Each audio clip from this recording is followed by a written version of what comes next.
Japanese customers use ratings very differently than people in Western countries, and if you teach English online or provide services to Japanese clients, this can be confusing. A 4-star rating doesn't mean good in the way you might think, and a 3-star rating can feel much worse than it seems. In Japan, the culture around evaluation is built on extremely high standards shaped by decades of craftsmanship, precision, and attention to detail. Excellence is the baseline, and anything slightly below perfection, even if it's objectively very good, gets mentally filed as needs improvement.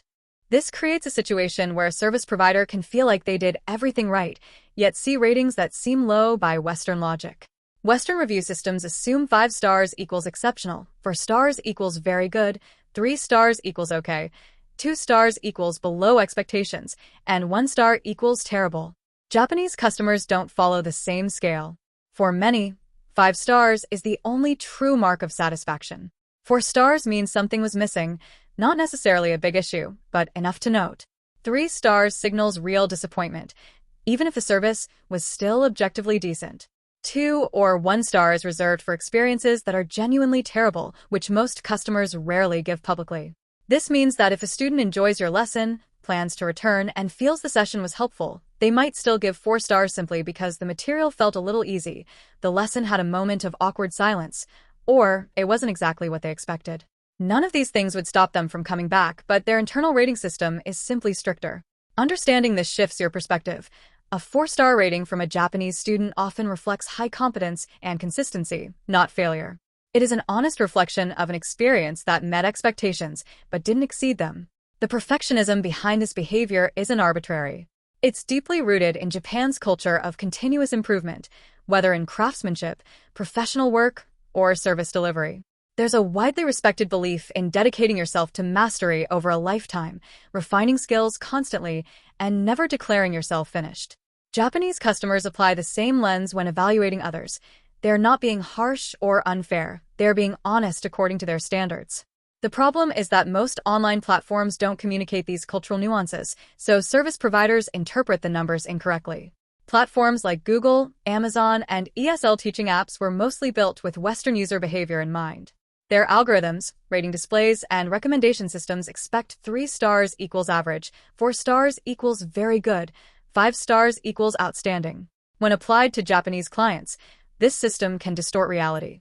For example, a tutor with an average of 4.8 to 4.9 stars from Japanese students is performing exceptionally well, but the platform treats that number the same way it treats ratings from a global, mixed audience.